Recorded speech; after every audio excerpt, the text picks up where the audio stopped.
Hello everyone, welcome to study I की judiciary. I am Shami Srivastava और आज के इस पर्टिकुलर सेशन में हम डिस्कस करेंगे एक recent case honourable supreme court का, जहां पे कॉमन इंटेंशन पे एक बहुत ही अच्छी बात कही ऑनरेबल सुप्रीम कोर्ट ने। यहाँ पे कहा ऑनरेबल सुप्रीम कोर्ट ने कि जब भी हम सेक्शन 34 चार्ज करते हैं आईपीसी का, तो उस पर्टिकुलर केस में कोई जरूरी नहीं है कि उस केस में पहले से कोई कॉन्स्पिरेसी हो, कोई प्रायर कॉन्स्पिरेसी हो या कोई प्रायर मीडिएशन हो, ऐसा कोई जरूरी नहीं है। ऑन स्पॉट भी जब ऑफेंस कमिट हो रहा है तब भी कॉमन इंटेंशन फॉर्म की जा सकती है। ऐसा यहाँ पे लैंडमार्क जजमेंट में कहा ऑनरेबल सुप्रीम कोर्ट ने। तो आज के इस पर्टिकुलर सेशन में हम डिस्कस करेंगे सेक्शन 34 पे लैंडमार्क जजमेंट सुप्रीम कोर्ट का, किसके फैक्ट्स क्या थे, कोर्ट ने क्या ऑब्जर्व किया और जो लोअर कोर्ट्स थे उनका क्या जजमेंट था। So let's start with the session now. इस सेशन को स्टार्ट करने से पहले मैं बता दूं कि अगर आप एक जुडिशियल एस्पिरेंट है और टारगेट कर रहे हैं अपकमिंग स्टेट जुडिशरी एग्जामिनेशन को, तो I would say you must go and enrol to this life foundation batch 12। यहाँ पे आपको कंप्लीट तैयारी कराई जाएगी सिर्फ 10 से 12 महीनों में, और ये कोर्स आपका 2 साल के लिए वैलिड रहेगा। यानी कि 2023 में अगर आप एनरोल करते हैं तो 2025 तक ये कोर्स आपका वैलिड रहेगा। इस लाइफ फाउंडेशन बैच में आपको अमेजिंग फीचर्स प्रोवाइड किए जाते हैं अफोर्डेबल प्राइस में, in just ₹24,999। Discount code Shri life जो आपके स्क्रीन पे आ रहा है, उसको यूज करके आपको मिलेगा मैक्सिमम डिस्काउंट। इस कोर्स के बाकी सारे फीचर्स हम सेशन के लास्ट में डिस्कस करेंगे। और अगर आपको मुझसे डायरेक्टली कम्युनिकेट करना है तो आप मुझे सर्च कर सकते हैं टेलीग्राम पे शमी श्रीवास्तव के नाम से। सिमिलरली आप मुझे फॉलो कर सकते हैं इंस्टाग्राम पे भी सेम यूजर नेम से। कोई भी डाउट है in respect of course, examination और सेशन, आप मुझसे डायरेक्टली जुड़ना चाहते हैं तो इस टेलीग्राम चैनल पे या इंस्टाग्राम पे कनेक्ट हो सकते हैं। आपको मेरी क्लास की अपडेट, नोटिफिकेशन, कंटेंट, ये सारी चीजें इस टेलीग्राम चैनल पे मिल जाएंगी। Now we are talking about a case जिसका नाम है Maheshwari Yadav Anant versus state of Bihar. अब इस पर्टिकुलर केस में सुप्रीम कोर्ट ने वेडनेसडे को क्या कहा कि अगर मान लो आपको सेक्शन 34 के चार्जेस लगाने हैं, 34 आईपीसी अगर आपको चार्जशीट में लिखना है, ये चार्जेस उसके लगाने हैं, तो इस पर्टिकुलर केस में कोई जरूरी नहीं है आपको ये प्रूफ करना पड़े कि कोई प्रायर कॉन्स्पिरेसी थी पार्टीज के बीच में। ठीक है, यानी कि एक्यूज पर्सन की कोई प्रायर कॉन्स्पिरेसी थी, ये प्रूफ करना जरूरी नहीं है, क्योंकि यहाँ पे ऑनरेबल सुप्रीम कोर्ट ने कहा कि कॉमन इंटेंशन फॉर्म हो सकती है जस्ट बिफोर और during the occurrence of the offence. तो ऑफेंस होने से पहले या फिर जस्ट बिफोर द ऑफेंस, ठीक है, उस टाइम पे भी कॉमन इंटेंशन हो सकती है फॉर्म, और सिमिलरली जब ऑफेंस हो रहा हो उस टाइम पे भी कॉमन इंटेंशन फॉर्म हो सकती है। द ऑनरेबल जस्टिस अब है S Okha and honourable justice Pankaj Mittal, इन्होंने यहाँ पे ऑब्जर्व किया, इनके सामने बेसिकली एक अपील फाइल करी गई थी, और अपील फाइल करी गई थी जो जजमेंट पास किया गया था पटना हाई कोर्ट द्वारा। ठीक है, तो एक जजमेंट पास किया गया पटना हाई कोर्ट द्वारा, उससे एग्रीव्ड होकर बेसिकली पार्टीज ने अप्रोच किया था सुप्रीम कोर्ट में। Right now Patna high court ने अपहेल्ड किया था ट्रायल कोर्ट के जजमेंट को। तो ट्रायल कोर्ट में जब केस पहुंचा तो जजमेंट आया, ठीक है, उसके बाद उसको ही बेसिकली हाई कोर्ट ने अपहेल्ड कर दिया, उसको कंफर्म कर दिया। नाउ इससे एग्रीव्ड होके, पटना हाई कोर्ट के जजमेंट से एग्रीव्ड होके पार्टीज ने अपील में आए सुप्रीम कोर्ट के सामने। Now in this particular incident, अब केस के फैक्ट्स क्या है यहाँ पे। जो इंसिडेंट हुआ वो तब हुआ जब इन्फॉर्मेंट जो है एक बारात अटेंड करने गया था। तो इन्फॉर्मेंट बेसिकली एक शादी अटेंड करने गया था श्री रामपुर गांव में।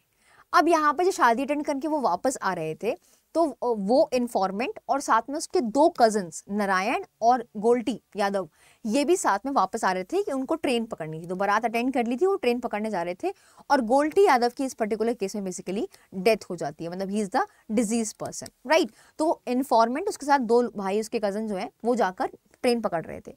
Now they cross the railway line. जैसे उन्होंने रेलवे लाइन क्रॉस करी तो वहां पे देखा एपेलेंट नंबर 1 एक डंडा लेके वहां पे खड़ा हुआ था। ठीक है, and meanwhile appellant number 2 and accused number 3 came there, और उसके पीछे जो है एपेलेंट नंबर 2 और एक्यूज नंबर 3 जो है वहां पे आ गए थे। नाउ यहाँ पे एपेलेंट नंबर 2 ने एक्यूज नंबर 3 से कहा कि तुम जो है उसके एक कजन को मार दो, गहलोती यादव को जो है मार दो। ठीक है, now the deceased try to run, वो उसने भागने की कोशिश करी, उसके एक कजन ने भागने की कोशिश करी, बट उसके एक गोली एक्यूज पर्सन ने गोली चलाई और गोली उसके बैक में लग गई और उसकी वहां पे डेथ हो गई। राइट, तो वो डिजीज पर्सन की वहां पे एक कजन जो गहलोती यादव था वो मर गया। अब ट्रायल कोर्ट ने बेसिकली यहाँ पे एक्यूज नंबर 3 को 302 में सजा सुना दी, यानी कि मर्डर की पनिशमेंट 302 में दे रखी है, उसकी सजा सुना दी गई यहाँ पे। Right now appellant were convicted for the offence punishable under 302 which has to be read with section 34 and section 325 which has to be read with section 34 of IPC। और बाकी जो एपेलेंट नंबर 1 और 2 थे उनको यहाँ पे इस सेक्शन के अंडर अलॉन्ग विद 34 के अंदर लाइबिलिटी उनकी क्रिएट कर दी कोर्ट ने, ट्रायल कोर्ट ने।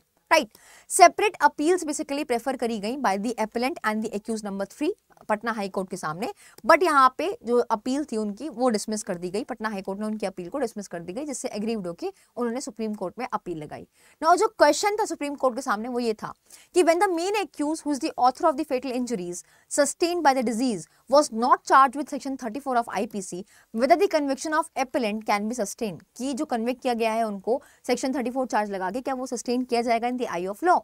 नाउ सुप्रीम कोर्ट ने यहाँ पे क्या ऑब्जर्वेशन दी, तो सुप्रीम कोर्ट ने यहाँ पे ऑब्जर्व किया कि जब हम सेक्शन 34 कॉमन इंटेंशन की बात करते हैं, इन एसेंशियली इंट्रोड्यूस वाइकेरियस लाइबिलिटी, तो वहाँ पे हम बेसिकली वाइकेरियस लाइबिलिटी के लिए लाइबल होते हैं। कॉमन इंटेंशन क्या मतलब है कि मान लो अगर आपने आपस में एक आपका एक प्री प्लान है, ठीक है, एक प्री कंसर्ट है आपका कि आपको एक्स को मारना है, ठीक है। अब वहां पे मान लो दो ए और बी ने डिसाइड किया है कि वो जो है सी को मारेंगे, ठीक है। अब यहाँ पे ए और बी ने पहले से ही प्लानिंग कर रखी है, तो यहाँ पे बी गोली चलाएगा तो भी ए लाइबल होगा as per section 34। Even A ने कुछ नहीं किया, उसने गोली नहीं चलाई, लेकिन वो बाहर खड़े होकर अगर गार्डिंग भी कर रहा था तो ए लाइबल होगा for the offence of murder, ठीक है। सेक्शन 34 की लाइबिलिटी, वाइकेरियस लाइबिलिटी से उसको लाइबिलिटी अराइज कर दी जाएगी, राइट। नाउ इस पर्टिकुलर केस में क्या हुआ, when the offence is punishable under section 302 IPC, जब ऑफेंस आपका मर्डर से पनिशेबल है, when the common intention is proved but no overt act of assaulting the disease is attributed to the accused who has been implicated based on section 34, vicarious liability under section 34 will attract। तो यहाँ पे कहता है कि मान लो कोई overt act वहां पे नहीं किया उस टाइम पे, but then also यहाँ पे vicarious liability under section 34 will be applicable। now bench ने यहाँ पे स्टेट किया कि बुलेट जो है फायर की थी accused नंबर 3 ने, राइट, उसको तो नो डाउट जो है 302 में सजा सुनाई जाएगी मर्डर के लिए, क्योंकि उसने डायरेक्टली बुलेट हिट करी थी, उसके बैक पे लगी और जिसकी वजह से डिजीज ने अपनी जान खो दी, मतलब उसकी मौत हो गई। Now even without the applicability of section 34, अगर हम उस केस में एप्लीकेबिलिटी नहीं लगाते हैं तो भी 302 की सजा तो बनती है एक्यूज नंबर 3 के लिए, ऐसा यहाँ पे ऑनरेबल सुप्रीम कोर्ट ने कहा। Now, to punish him under section 302 यानी कि मर्डर के लिए, it is not necessary to apply section 34। Murder के लिए पनिशमेंट देने के लिए कोई जरूरी नहीं है कि आप सेक्शन 34 की एप्लीकेबिलिटी करो। Section 34 was applied to the appellant। appellant पे सेक्शन 34 लगाया गया, उसकी रीजनिंग दी यहाँ पे कोर्ट ने, as they were sought to be robbed in by alleging that they have shared common intention with accused number 3। यहाँ पे एलिगेशन है कि भाई उसने जो है उसकी कॉमन इंटेंशन थी, बिकॉज अगेन उसको बोला गया एपेलेंट नंबर 2 द्वारा कि भाई तुम उसको मार दो, एक्यूज नंबर 3 को बोला कि तुम उसको मार दो, तो यहाँ पे कॉमन इंटेंशन शेयर होती है with accused number 3 appellant number 1 और 2 की, right. Now to bring this particular case within section number 34, अगर हम इसको एसेंशियल्स के अंदर फॉल करवाने के लिए इसकी एप्लीकेबिलिटी को देखें तो यहाँ पे कहता है कोई जरूरी नहीं है कि आपको प्रूफ करना पड़ेगा कि पहले कोई प्रायर कॉन्स्पिरेसी थी या प्री कंसर्ट प्लान था, ये प्रूफ करना कोई जरूरी नहीं है। कॉमन इंटेंशन आपका फॉर्म हो सकता है उस पर्टिकुलर स्पॉट पे भी, स्पॉट ऑफ द क्राइम उस पे भी हो सकता है, जब ऑफेंस हो रहा हो उस टाइम पे भी हो सकता है, या ऑफेंस होने से जस्ट पहले भी कॉमन इंटेंशन जो है फॉर्म किया जा सकता है, ऐसा यहाँ पे ऑनरेबल सुप्रीम कोर्ट ने कहा। Now Supreme Court opinion that when independent witness are available, ठीक है, एक इंडिपेंडेंट विटनेस अवेलेबल है जो कनेक्टेड नहीं है किसी भी राइवल पार्टी से, ठीक है, उसका कोई लेना देना नहीं है किसी भी पार्टी से, ठीक है, दुश्मन वाली पार्टी से उसका कोई भी लेना देना नहीं है उस इंडिपेंडेंट विटनेस का, and prosecution omits to examine them, और प्रोसिक्यूशन ने यहाँ पे उन्हीं को जो इंडिपेंडेंट विटनेस है उनको एग्जामिन नहीं किया, ठीक है, और अपने केस को कन्फाइन रखा to examining the related witnesses only. और यहाँ पे प्रोसिक्यूशन ने जो इंडिपेंडेंट विटनेस है जिसका कोई भी राइवरी पार्टी से कोई भी कनेक्शन नहीं है उसको एग्जामिन नहीं किया और अपने केस को कन्फाइन रखा और सिर्फ एग्जामिन किया उन रिलेटेड विटनेसेस को, तो एक एडवर्स इन्फरेंस क्रिएट होता है यहाँ पे, an adverse influence can undoubtedly be drawn against the prosecution. तो एक एडवर्स इन्फ्लुएंस क्रिएट हो जाता है अगेंस्ट द प्रोसिक्यूशन कि भाई जो इंडिपेंडेंट विटनेस है जिसका कोई भी लेना देना नहीं है किसी भी पार्टी से, उसको आपने एग्जामिन नहीं किया, तो कहीं ना कहीं एक डाउट क्रिएट होता है, सस्पेशन क्रिएट होता है कोर्ट के माइंड में।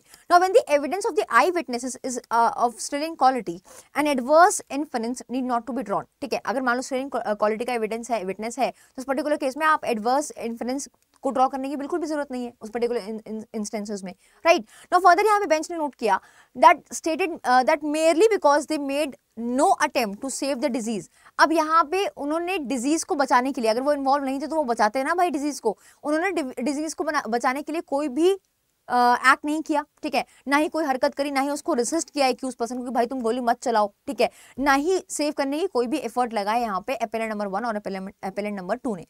Now they have made no attempt to save the disease और resist the accuse is no ground by itself to disbelieve their case. ठीक है. Now the accused were carrying stick and guns and therefore the conduct of the appellant cannot be said to be unnatural. ठीक है. तो आप ये नहीं कहोगे कि भाई वो unnatural था क्योंकि उनके हाथ में गन थी, उनके हाथ में डंडे थे, सब कुछ था उनके हाथ में, राइट. Now सुप्रीम कोर्ट ने यहाँ पे ऑब्जर्व किया the appellant were together and were in the company of the accused number 3. तो यहाँ पे कोर्ट ने कहा कि भाई वो तुम सब मिली भगत थी सबकी और सब एक साथ ही थे. ठीक है. Obviously they acted in concert, उन्होंने कंसर्ट में ही एक्ट किया. ठीक है. द appellant were carrying लाठी and the accused number 3 was moving with a musket, right. Now there was time available for the meeting of minds. Time भी available था कि वो ऑफेंस होने से पहले ही अपने कॉमन इंटेंशन को फॉर्म कर सके, अपने माइंड्स को मीट करा के एक डिसीजन ले सके कि उनका क्या एक्शन प्लान रहेगा. तो मीटिंग ऑफ माइंड्स करने के लिए पहले से इनफ टाइम भी था. एंड दस the existence of common intention will be accepted. और इसी वजह से यहाँ पे कहा गया जो चार्ज लगाया गया है सेक्शन 34 का आईपीसी के, that is a valid charge which has been imposed यहाँ पे, क्योंकि यहाँ पे शो होता है कि कॉमन इंटेंशन जो है वो एग्जिस्ट करता है और यहाँ पे कॉमन इंटेंशन जो है एक्सेप्ट किया जाएगा. और इन सारे ही फैक्ट्स को देखते हुए सुप्रीम कोर्ट ने क्या किया, उस अपील को डिसमिस कर दिया. तो जो ट्रायल कोर्ट ने डिसमिस किया उसके बाद सिमिलरली हाई कोर्ट ने, पटना हाई कोर्ट ने डिसमिस किया एंड फाइनली सुप्रीम कोर्ट ने भी इस अपील को डिसमिस कर दिया. और एक अच्छी बात सेक्शन 34 के रिस्पेक्ट में कही कि अगर मान लो कॉमन इंटेंशन की जब भी बात आती है तो वहाँ पे कोई ये जरूरी नहीं है कि प्रायर कॉन्स्पिरेसी होनी चाहिए या प्रायर मीटिंग ऑफ माइंड्स होने चाहिए. ठीक है. आप meeting of minds on spot भी कर सकते हो जहाँ पे क्राइम हुआ है, ऑफेंस हुआ है, या फिर during the occurrence of the offence वहाँ पे भी आप अपने इंटेंशन को शेयर कर सकते हो, राइट. तो वहाँ पे भी आप कॉमन इंटेंशन फ्रेम कर सकते हो. तो कोर्ट ने यहाँ पे कहा कोई जरूरी नहीं है कि आपको पहले ये प्रूफ करना पड़ेगा कॉमन इंटेंशन के लिए कि भाई प्रायर कॉन्स्पिरेसी थी इन लोगों की. तो this was the case. I hope you have understood it well. Now अगर आप जुडिशियल एस्पिरेंट टारगेट कर रहे हैं प्रीलिम्स, मेंस और इंटरव्यू की, तो आई वुड से बैच 12 इज फॉर यू. यहाँ पे आपको अफोर्डेबल प्राइस में एक कोर्स मिल रहा है. 24,999 में आपको ये कोर्स मिल रहा है. Discount code Shri live use करके आपको मिलेगा मैक्सिमम डिस्काउंट. स्लाइव फाउंडेशन बैच में है अमेजिंग फीचर्स. हम आपको यहाँ पे लाइव लेक्चर्स प्रोवाइड करते हैं जहाँ पे आप 2 वे कम्युनिकेट कर सकते हैं. साथ में हम आपको नोट्स प्रोवाइड करते हैं, हैंड रिटन नोट्स प्रोवाइड करते हैं, डेली बेसिस पे एमसीक्यूज प्रोवाइड करते हैं. आपको यहाँ पे स्लाइव फाउंडेशन बैच में एक डेडिकेटेड मेंटर अलॉट करके दिया जाता है जो आपको गाइडेंस प्रोवाइड करता है. आपको वीकली बेसिस पे आंसर राइटिंग सिखाई जाती है, आंसर राइटिंग की प्रैक्टिस कराई जाती है आई मीन. एंड इसके अलावा आपको वीकली बेसिस पे लीगल करंट अफेयर और जनरल करंट अफेयर की क्लासेस भी प्रोवाइड की जाती हैं. स्टैटिक जीके की क्लासेस आपको प्रोवाइड की जाती हैं, ट्रांसलेशन सिखाया जाता है और जजमेंट राइटिंग भी सिखाई जाती है. तो ये सारी चीज़ें जो इंपॉर्टेंट है एग्जामिनेशन के लिए वो सब कुछ आपका कवर अप कराया जाता है लाइव फाउंडेशन बैच 12 में, जिसकी क्लासेस 23 दिसंबर से स्टार्ट होने वाली है with major and the minor law. शाम को 4 बजे ऑनवर्ड्स आपके मेजर और माइनर लॉ की पैरेलल क्लासेस चलती हैं. लोकल लॉज के रिस्पेक्ट में 15 स्टेट्स के रिकॉर्डेड लोकल लॉज आपको प्रोवाइड कर दिए जाते हैं. आप अपने हिसाब से जिस भी स्टेट को आप टारगेट कर रहे हो उस स्टेट के आप लोकल लॉज पढ़ सकते हो. उसके रिस्पेक्ट में अगर कोई भी डाउट है तो आप मेंटर्स या फिर फैकल्टीज से पूछ सकते हैं, राइट. तो सारी चीजें आपकी प्रीलिम्स, मेंस और इंटरव्यू के लिए जो भी एक्सपेक्ट इंपॉर्टेंट है वो सब कुछ कवर अप कराया जाता है स्लाइव फाउंडेशन बैच 12 में अफोर्डेबल प्राइस में. बस ध्यान ये रखने वाली बात है कि मैक्सिमम डिस्काउंट लेने के लिए आपको यूज करना है discount code Shri live. Now किस तरीके से आपको एनरोल करना है स्लाइव फाउंडेशन बैच में, तो यहाँ पे आपको स्टडी आई की जुडिशरी को सर्च करना है गूगल पे. जैसे आप स्टडी आई की जुडिशरी यहाँ पे सर्च करेंगे you will come to this particular link. ठीक है. आप जैसे यहाँ पे आएंगे इस लिंक को सेलेक्ट करेंगे, आप इस पेज पे आ जाएंगे जहाँ पे आपको बैच 12 शो होगा. इसके अलावा हमारे पास रिकॉर्डेड कोर्सेज भी हैं. तो live foundation batch 12 is your live batch. ठीक है. इसके अलावा रिकॉर्डेड कोर्सेज में जुडिशरी का महापैक है, स्टेट स्पेसिफिक रिकॉर्डेड कोर्सेज भी हैं हमारे पास स्टेट वाइज. इनमें से किसी भी कोर्स में आपको एनरोल करना है तो बस एक डिस्काउंट कोड श्री लाइव जिससे आपको मिलेगा मैक्सिमम डिस्काउंट. और डिस्काउंट कोड श्री लाइव जब आप यूज करेंगे तो आपको जुडिशरी का महापैक वाला कोर्स जिसमें 15 स्टेट्स का रिकॉर्डेड कंटेंट है वो लाइव फाउंडेशन बैच 12 के साथ मिलेगा फ्री ऑफ कॉस्ट. यानी कि 24,999 में आपको ये कोर्स में दो कोर्सेज मिलेंगे, लाइव फाउंडेशन बैच 12 और जुडिशरी का महापैक भी. बाय नाउ पे क्लिक करना है, ऐड प्रोमो कोड करना है और लेफ्ट हैंड साइड यहाँ पे आपको एंटर कूपन कोड करना है श्री लाइव SHRILIVE. जैसे आप अप्लाई करेंगे आप देख सकते हैं कि आपको ये कोर्स मिल जाएगा सबसे ज़्यादा डिस्काउंट पे 24,999 रुपये में. 2 साल के लिए कोर्स आपका वैलिड रहेगा. 2023 में अगर परचेज करते हैं तो 2025 तक ये कोर्स आपका वैलिड रहेगा. आप मल्टीपल टाइम्स वीडियोस को देख सकते हैं, लेक्चर नोट्स को डाउनलोड करके सेव भी कर सकते हैं. एंड फिर भी अगर आपको कोई डाउट है कोर्स के रिस्पेक्ट में तो आप मुझे रीच आउट कर सकते हैं टेलीग्राम और इंस्टाग्राम पे. This is my Telegram ID. आप मुझे सर्च कर सकते हैं यहाँ पे श्रीमी श्रीवास्तव के नाम से टेलीग्राम पे. सेम यूजर नेम से आप मुझे फॉलो कर सकते हैं इंस्टाग्राम पे भी. This was all from my and in today session and this case is important for the examination. I hope you have liked it. Thank you so much for being there. See you in the next session. Till then, take care. Bye-bye.